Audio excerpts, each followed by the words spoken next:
After the company went bankrupt, to avoid burdening me, my husband presented me with divorce papers. After leaving with nothing, I accidentally saw my husband traveling with his mistress and our son. Turns out I was the fool all along. Looking at the 200 million jackpot in my hands, I screamed with excitement. To hell with that cheating scumbag. Frank knelt before me, crying and saying, "Honey, the company has gone bankrupt. We owe billions." Afraid I wouldn't believe him, he shoved a stack of papers into my hands. I stared at them in a daze. On top was the court's bankruptcy certification document, with a strikingly bright red official seal. Flipping through, I saw the bankruptcy liquidation application, the company's final account statement, the balance sheet, loan agreements, a thick stack. My mind went completely blank. Frank continued, "Honey, to avoid dragging you down, let's get a divorce." After speaking, he handed me another divorce agreement. In the lower right corner was his signature. With trembling hands, I signed my own name. Frank hugged me and said, "Honey, this house will soon be auctioned off too. I've lost everything." Looking at the home we'd lived in for 10 years, my eyes stung as I fought back tears and asked, "What about our son?" Frank wiped away his tears and said, "We can endure hardship, but not our son. I'm using the last bit of money in our account to send him abroad for studies." I nodded, thinking Frank was really thoughtful. After the divorce papers came through, Frank was busy all day with company liquidation and our son's study abroad arrangements. Clutching the bank card, I looked at the lottery station across the street and decided to go all in. With my last 5,000 yuan, I staked everything on lottery tickets. Fortunately, my gamble paid off. I won 2 billion. I jumped for joy and couldn't wait to share this incredible news with Frank, but when I called him, his phone was turned off. Then I remembered, today was the day he was sending our son abroad for school. He must be on the plane right now. I wanted to use this unexpected windfall to pay off my husband's debts so our family of 3 could be together again. I thought of a senior from college I'd been close with, a top partner at one of China's leading accounting firms. As an expert in corporate bankruptcy liquidation, he'd be perfect for this. I want to consult with him to see if using this money to pay off debts is the best solution. He told me he's currently on vacation abroad. Given the urgency of the situation, I decided to fly overseas to meet him in person. As soon as I got off the plane, I headed straight for that famous resort hotel. While scanning the area for my senior wearing sunglasses, I unexpectedly spotted Frank. He was wearing board shorts, holding a camera, and taking pictures. Following his gaze, I saw a woman in a peach-colored bikini posing coquettishly for the camera while embracing a boy. That boy was none other than my son, Jake. My vision swam with dizziness, and I wondered if the glaring sun had deceived my eyes. I took out my phone to call Frank. In the distance, he held the camera under his arm, fished his phone from his trouser pocket, glanced at it with a frown, hung up, and stuffed it back. Just then, the dialing on my own phone stopped. I called again. This time, he answered. He walked to a quieter spot, cupping the receiver with his hand. "What is it?" His tone was laced with impatience. "Oh, nothing much. Just wanted to ask if you've arrived abroad yet? Is our son's school all settled?" "Everything's arranged. We're resting now." Silence. After 3 seconds, Frank spoke up, "If there's nothing else, I'll hang up first." "All right. When you return, I have a surprise to tell you about." Frank responded with a distracted before hanging up the phone. I stared at the distant, happy family of 3, my hands clenched into fists so tightly that my nails dug into my palms without me feeling any pain. A cold smile slowly crept across my lips. I took out my phone and snapped a few satisfactory photos, along with some videos. Upon meeting my senior, my first words were, "Senior, I recall one of the companies you previously served faked bankruptcy and was eventually exposed, right?" A trace of confusion appeared on the senior's handsome face. Before he could speak, I continued, "I have some documents here. Could you please take a look at them for me? It's paid work, name your price." After just a glance, the senior spotted the issue. A building materials company with only 30 employees, how could the losses be this severe? This data doesn't seem right. The senior scrutinized the documents further and added, this sterling company has the most frequent business dealings with Frank Company. I just looked it up on Kachacha, this company was established just 6 months ago. The senior glanced at me, and I instantly understood his implication. You mean it's a shell company? The senior raised an eyebrow with a smile and nodded. Julia, what happened between you and Frank? He asked with concern. Frank and I were college classmates, from school uniforms to wedding dresses, we were the campus couple everyone envied. Yet in just over a decade, everything changed. Not only did he cheat, but he also schemed to leave me with nothing after divorce. Even the son I raised for over a decade turned out to be an ungrateful wretch, helping his father deceive me. It chilled me to the bone. I took a deep breath and forced a casual tone, Senior, I'm about to fight a tough battle. Do you know any reliable lawyers? Name your price. Where'd you strike it rich? Talking so big. I waggled a finger in front of my senior's face. Though thoroughly confused, my senior still took out his phone to help me contact someone. That same day, I flew back home to meet with a lawyer and discuss countermeasures. At 2 a.m., tossing and turning, I stared blankly at the photos taken by the seaside. Every person who betrays their family deserves to die. Hatred burned in my heart as I recalled that woman's delicate features and youthful body. I opened the social media app, intending to use reverse image search to find that woman's social media account. Young people these days have one distinct characteristic, they love to show off, whether it's their lifestyle, their relationships, or just about anything. As expected, I found Jessica's account. An hour ago, she had posted an update.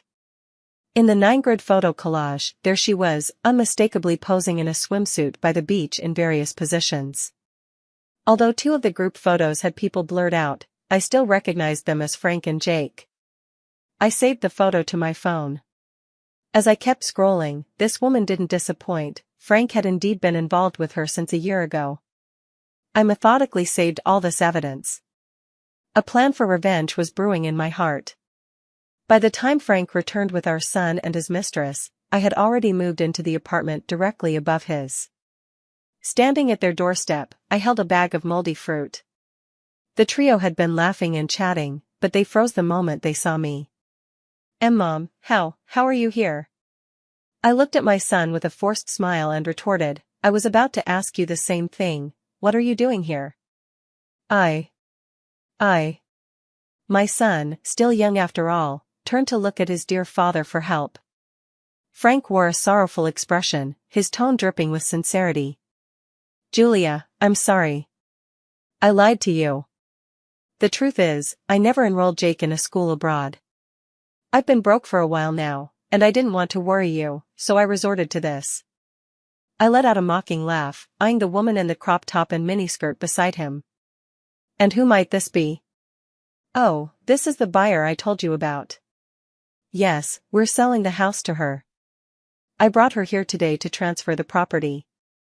I burst into laughter. Frank, oh Frank. Is this why you tricked me into divorcing you? Because of this woman? You went through so much trouble just to divorce me. As soon as I said this, Frank's expression changed, and he still tried to make excuses. I directly threw the photos in front of them and then played the video. A sweet, coquettish voice came from the video, affectionately calling out hubby. The woman didn't pretend anymore, arrogantly walking up to me, lifting her chin, Julia, you're out. Your husband and this luxury apartment are all mine now. Smack. I directly slapped her across the face, leaving a fine red mark on her pale skin instantly. Ah, the woman screamed, lunging at me, how dare you hit me? But before she could get close to me, Frank pulled her back. Julia, with that slap, we're even. Now leave. Oh, by the way, these are for you. I handed over the bag of fruits and continued, our place is going to be renovated soon, so it might get noisy. Since we're neighbors, let's all get along peacefully. They exchanged bewildered glances, completely confused by my words. I turned and walked toward the elevator. Pausing beside Jake, I asked, "I'm willing to give you one chance. Are you coming or not?" He shrank back with a timid step and shook his head slightly. Great. At 8 a.m. the next morning, the renovation company I had booked arrived. I instructed the workers to fire up the power drills immediately. Walls were being smashed and holes drilled everywhere. The workers were highly motivated, operating 3 power drills simultaneously to speed up the progress. Feeling the ceiling vibrate from the commotion, I cheerfully stepped out. I was at a spa getting treatments when Frank's call came through. In the quiet clubhouse, Frank yelled loudly, "Julia, so it's really you. What the hell are you doing?" "Frank, I'm warning you. If you keep shouting like this, I'll sue you for harassment. Can you please ask the construction workers to leave first? It's so noisy early in the morning that none of us can sleep." "No. Even if you hate me, you shouldn't be so unethical, should you?" "Frank, let me remind you again, my renovation is completely legal. If you have any issues, you can take it up with the property management or the police." Frank was stunned and suddenly blurted out, "Did you really buy that apartment?" "What if I did? Where did you get the money?" "None of your business." I hung up the phone, closed my eyes, and continued enjoying the stretch of my body. After a while, my phone rang again. An unfamiliar voice said, "Julia, this is the police. Someone has reported you for disturbing the peace. Please come back." When I arrived home, a crowd had gathered at the door, with 2 uniformed police officers in the middle. When they saw me return, the crowd around me began to accuse me, "So early in the morning, what a racket. It's loud enough to give me a heart attack." "Exactly. It's the weekend, and she's ruined our good mood. We're all working folks who rarely get to sleep in on weekends. And here you are, waking us up with a drill like an alarm clock." In the crowd, Frank and his lover stood with their arms crossed, watching me smugly. "Officer, my renovation is completely legal and above board. It's been filed with the housing authority, and we've notified the property management as well." "Then you should be careful too, she is pregnant." "I'm really sorry for disturbing any neighbors, I'll personally apologize to them." The police officer pointed at Frank and his mistress. The moment I saw them, tears welled up in my eyes. "Officer, if it's them, then I can't apologize." Hearing my words, the crowd took another look at Frank and the woman, realizing there was history between us. People craned their necks to get a better view. "You know them?" "More than just know. The man is my ex-husband, and the woman is his mistress. We divorced just a month ago, and he couldn't wait to bring this woman home and kick me out." I spoke with tears in my voice, and since most of the onlookers were women, they all started pointing fingers at the 2 of them. In an instant, I had seized the moral high ground.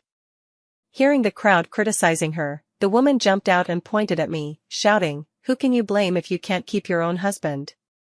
Just look at yourself, you're old and faded, and so controlling. What man could stand being interrogated by you every day like he's a criminal?"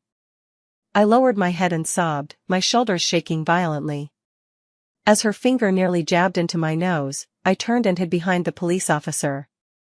The officer couldn't take it anymore and intervened to restore order. All right, your family matters shouldn't waste public resources. Go home and sort it out yourselves. And you, ma'am, you're in the wrong here, so just calm down." I smirked as I watched her face turn as ugly as if she'd eaten shit. The next day, the renovation continued. Early in the morning, Frank took his mistress and their son to stay at a hotel. I watched them drag their suitcases and drive away, then took out my phone to call my lawyer. "How's that matter coming along?" Upon hearing the precise reply, I smiled happily. "Frank, we'll be seeing each other very soon." 2 days later, Frank called me in a furious rage. "Julia, how dare you sue me? Remember to be on time. I don't like people being late, you know that." "Julia, you bitch," Frank said through gritted teeth. I hung up the phone directly. This was just the beginning. A week later, Frank came to court as scheduled. The moment he saw me, he glared at me viciously.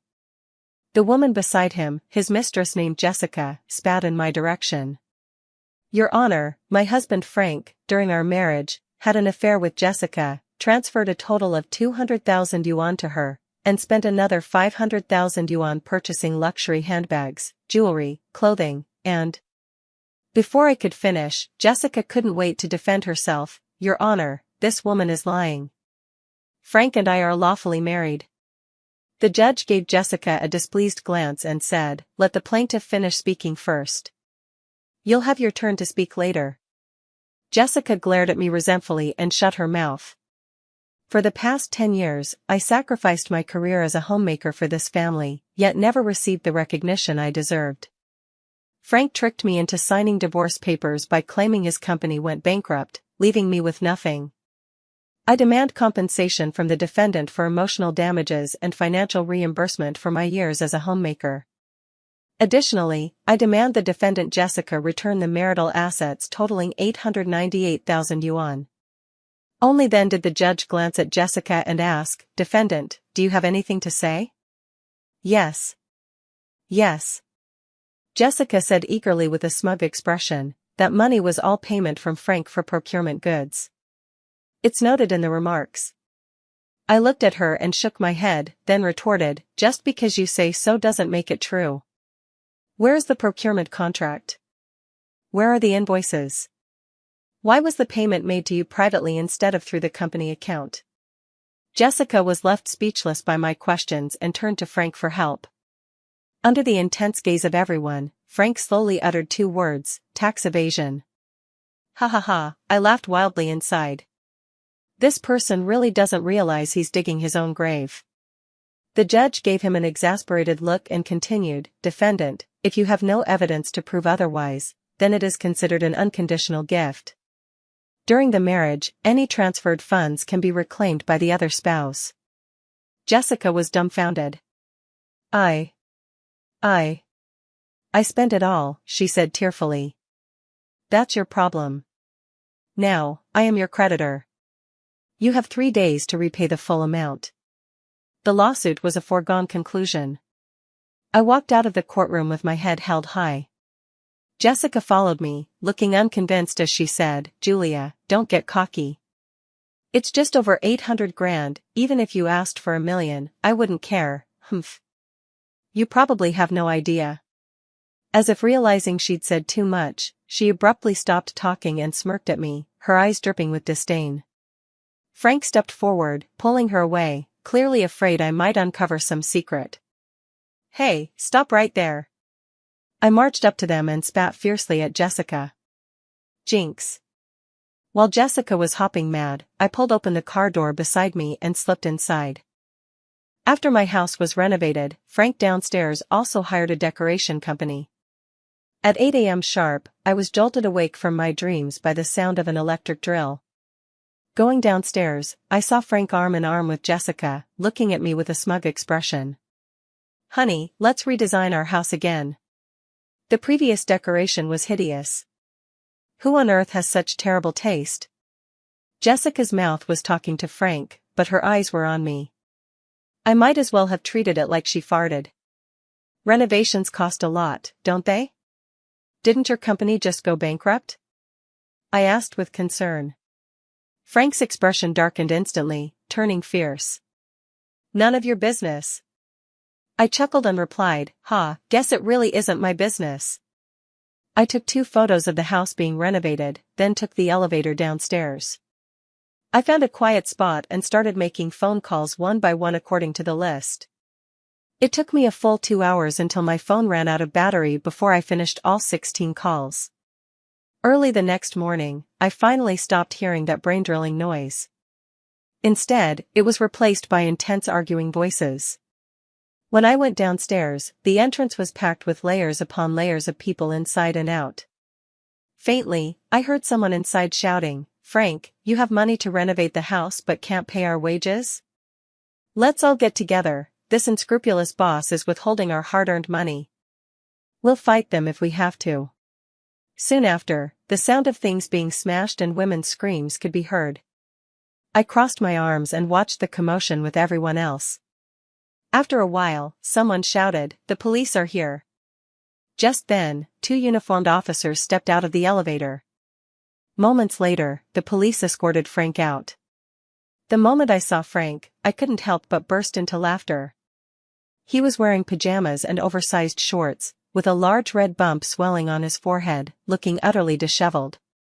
Hearing the laughter, he turned around and saw it was me. "You again, Julia, you stupid woman," he snarled viciously. The 2 police officers turned to look at me together, and I hastily said, "I'm a law-abiding citizen."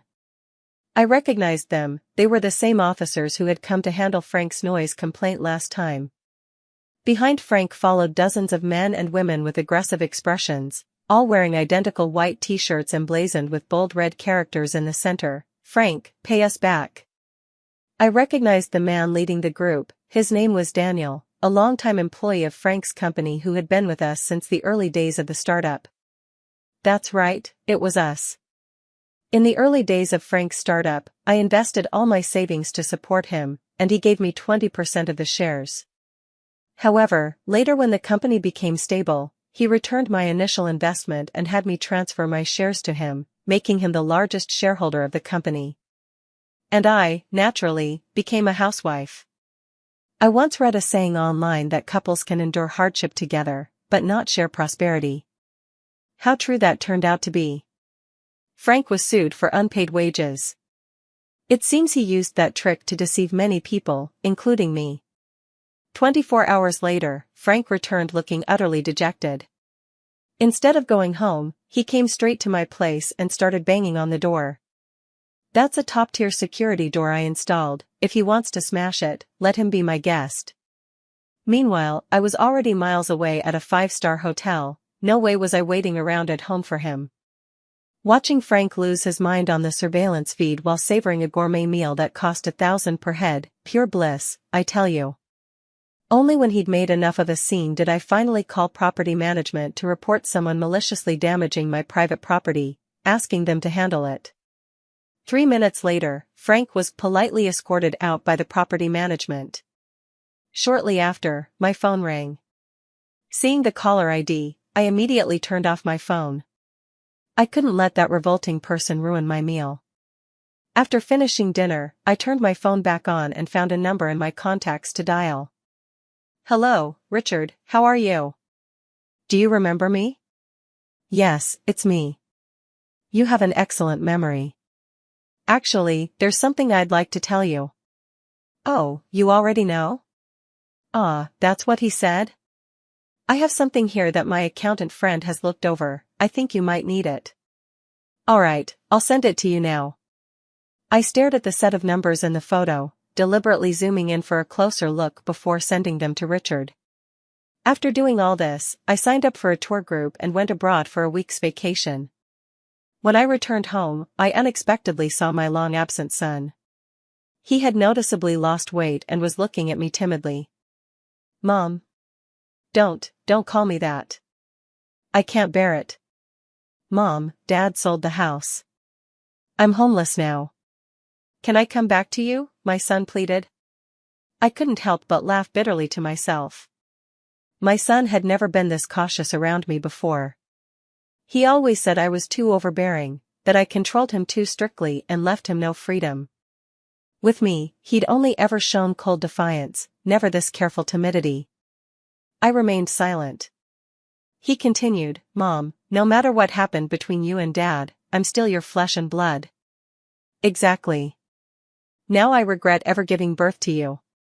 Jake's face turned grim, his voice choked with emotion. "Mom, are you cutting ties with me?" "I wish I could, but the law won't allow it." "Mom. Jessica is your real mother. She doesn't control you or force you to do anything. You two have more in common. Go find her." My son cried, and my heart ached with a sharp pain. Frank sold the house to cover the employees' unpaid wages and compensation. But the ordeal was far from over. Richard acted faster than I had anticipated. He was one of Frank's suppliers, with over a decade of cooperation between them.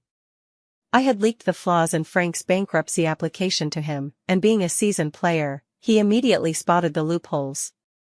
He told me that Frank still owed him hundreds of thousands, which had been delayed under the pretense of bankruptcy. He asked me if I had a list of other suppliers. I generously sent it to him. Then, they jointly sued Frank as creditors, accusing the company of fraudulent bankruptcy.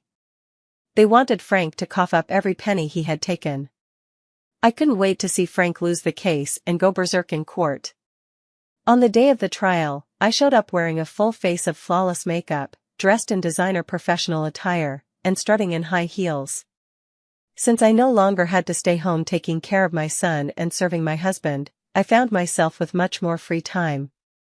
I started getting regular spa treatments, slept my beauty sleep, and my skin became noticeably smoother and fairer. On top of that, I enrolled in a body management course and lost 10 pounds in just 1 month. The current me could truly be described as having undergone a complete transformation. Frank's gaze never left me from the moment I walked in, until Jessica gave him a sharp pinch.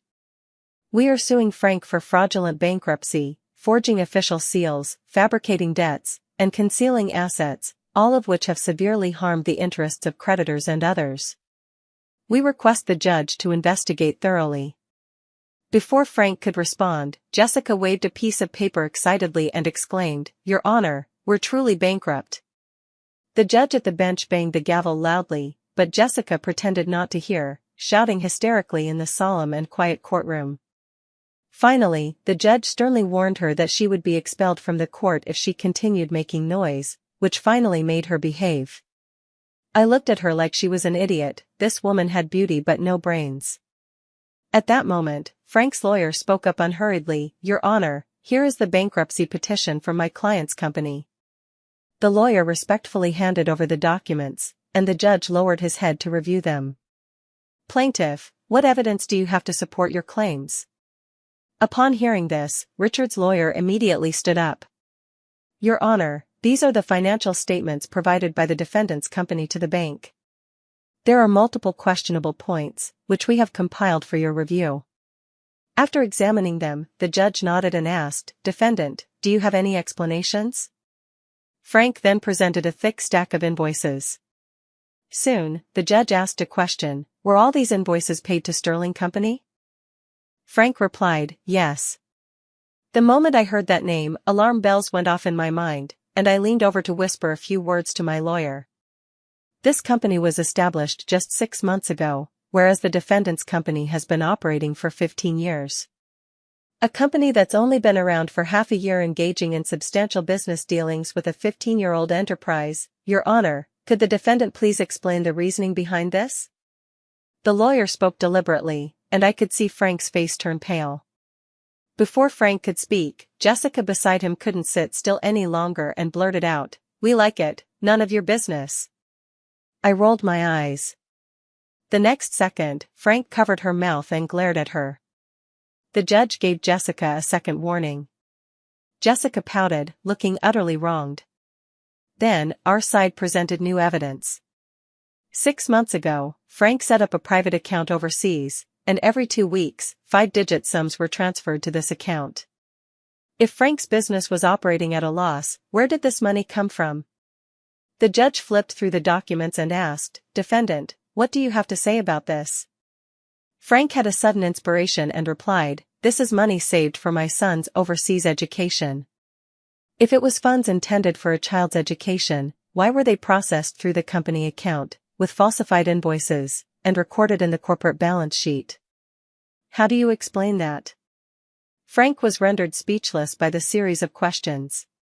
He anxiously glanced at the lawyer beside him, who was drenched in sweat and utterly at a loss.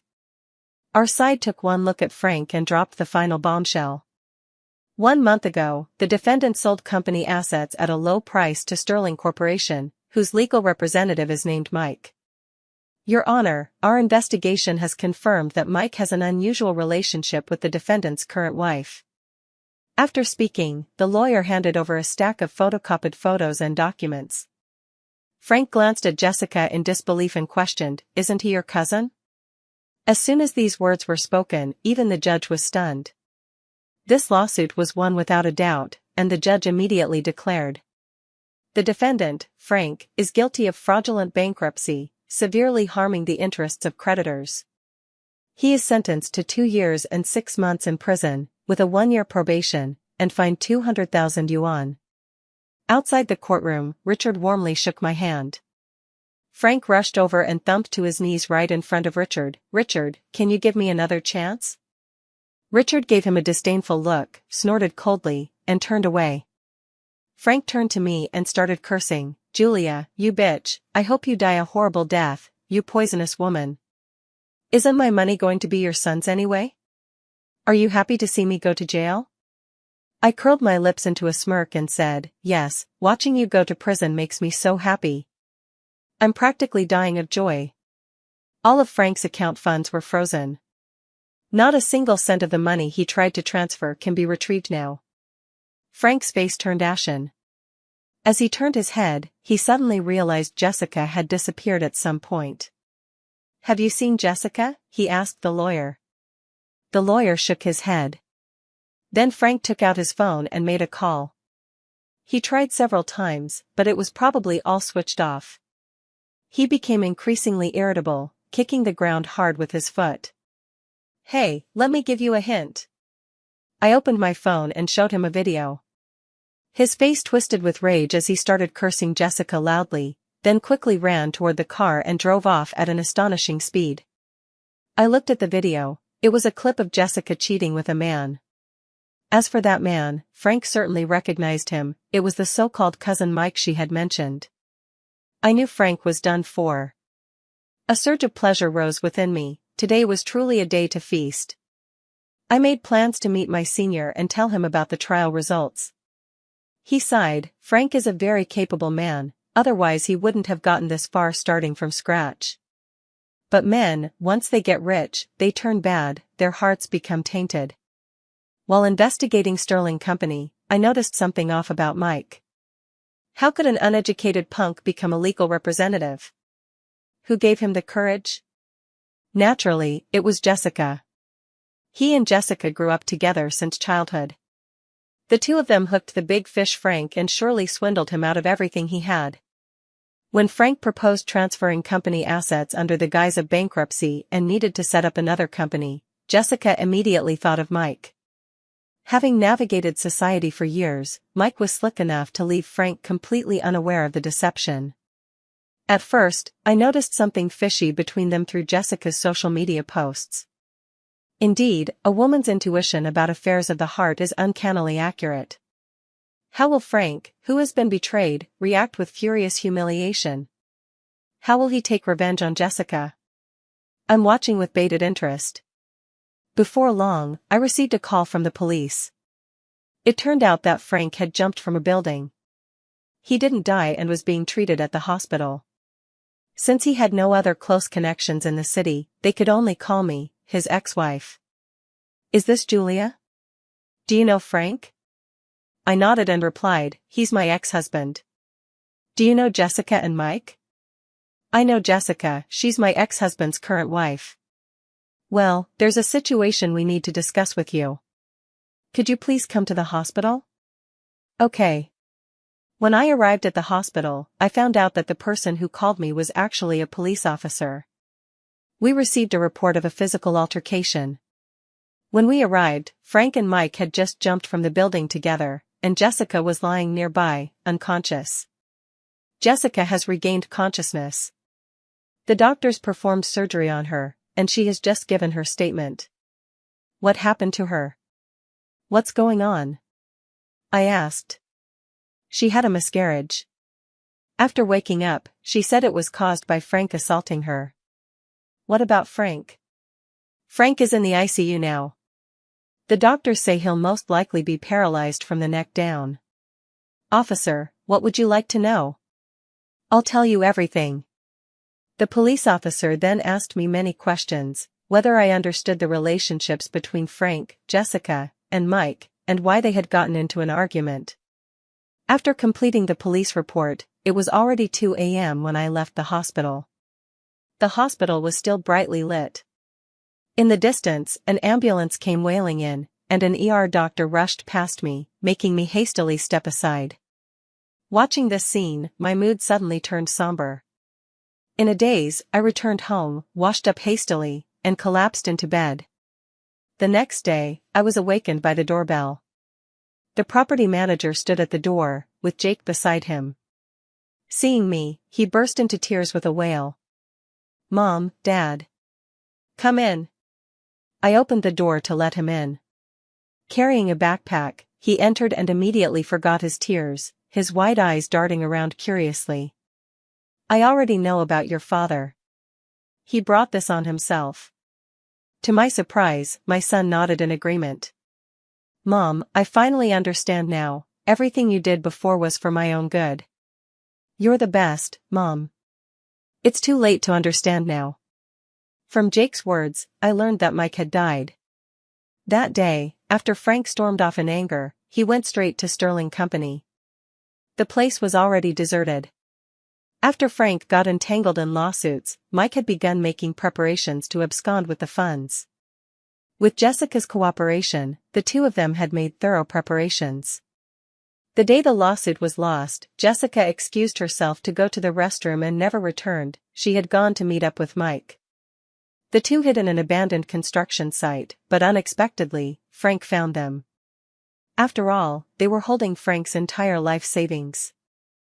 At the sight of Jessica, fury robbed Frank of his senses. He grabbed her and began beating her mercilessly, kicking and punching until she miscarried. Seeing blood stream down her legs, Jessica let out a heart-wrenching scream before collapsing into unconsciousness. Hearing the noise, Mike came out, saw Jessica's tragic state, and got into a fight with Frank. In the end, both men fell from the building. Mike died on the spot. Frank was lucky. When he fell, he happened to land on a ledge, which cushioned his fall and saved his life, but he was left with severe paralysis from the neck down. A week later, I went to the hospital to see Frank. In just 2 short months, he seemed to have aged over a decade, his eyes dull and vacant. Seeing me, he gritted his teeth, his furious expression as if he wanted to devour me. Looking at Frank lying in bed, only able to move his head, a trace of pity arose in my heart.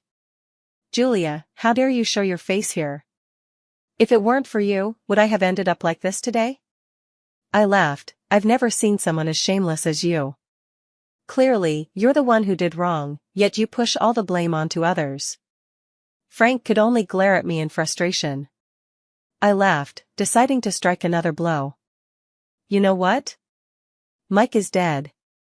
Seeing his shocked expression, I added another line, "Jessica is suing you." This sent Frank into a furious rage. The veins at the corners of his eyes bulged, and his eyes turned bloodshot. Clearly, that name had stirred up painful memories. "That bitch. What right does she have?" "The right that you beat her until she miscarried and caused Mike's death." He let out a guttural growl, his face twisted with rage as he snarled, "I should have killed her too, that damned pair of adulterers. Considering our past as husband and wife, I'll hire you a good lawyer." With that, I turned and walked out the door. Behind me, Frank's furious curses echoed through the room. Jessica's efforts came to nothing in the end. She took Frank to court, where he was ultimately sentenced to 11 years in prison for violent assault and intentional homicide resulting in death. Upon hearing the verdict, Frank became visibly agitated, expressing his refusal to accept the judgment and vowing to appeal. He glared at the judge with hatred and even spat in their direction. Well, that earned him an additional charge for disrupting court order. A doctor nearby stepped forward and administered a sedative, finally calming him down. Due to Frank's health condition, he was deemed unsuitable for imprisonment and was granted temporary external execution of his sentence. He returned to the hospital, confined to his ward, a situation hardly different from being in jail. Now his only remaining family is Jake, his 16-year-old son who must balance school with caring for his paralyzed father. I don't feel the slightest bit sorry for him, this was his own choice. When I saw Frank again, I arrived at his hospital room accompanied by a lawyer, carrying the company acquisition contract. When Frank saw me, he didn't even have the strength to glare at me. After listening to the lawyer's statement, he said with complete despair, "Are you satisfied now?" I nodded. "Fairly. Frank's company also has my share. The long-term clients we worked with initially have expressed their willingness to continue collaborating. After being a housewife for 10 years, it's now time for my rebirth and transformation. From now on, I am no longer the housewife whose life revolved solely around her husband and son. I have my own name, Julia. I have my own company. I am my own boss. I helped Frank pay off all the debts owed to creditors and gained control of the company. From now on, it no longer belongs to Frank, it is mine, Julia's." Just as I was about to leave, Frank suddenly shouted, "Julia, where did you get so much money? You're so cunning, using my money to buy my company." I smiled faintly and took out the lottery ticket that had won me the grand prize, waving it before Frank's eyes. "Frank, don't assume everyone is as despicable as you. You know what? While you were traveling abroad with Jessica, I was back home desperately trying to find ways to pay off your debts. I spent my last 5,000 yuan on lottery tickets, and by heaven's mercy, I actually hit the jackpot. My first thought was to share this good news with you, only to discover your betrayal. Do you have any idea how that felt?" I poured out my words in one breath, and when I looked at Frank, his face had turned pale with disbelief. "You know exactly how it feels to be betrayed by someone closest to you, now you've tasted it yourself." I looked at him smugly, feeling an immense sense of satisfaction in my chest. "I should thank you for letting me see your true colors sooner rather than later." Frank on the hospital bed glared at me sideways. "Haha, I just love the way you can't stand me but can't do anything about it." Not long after, I heard that Jake dropped out of school. Without my supervision and given his natural aversion to studying, his grades plummeted until he simply quit. While his peers were still studying hard, he was already out there working odd jobs everywhere. I found him and said I was willing to continue paying for his tuition and living expenses. He refused. He began a life of working part-time while taking care of Frank.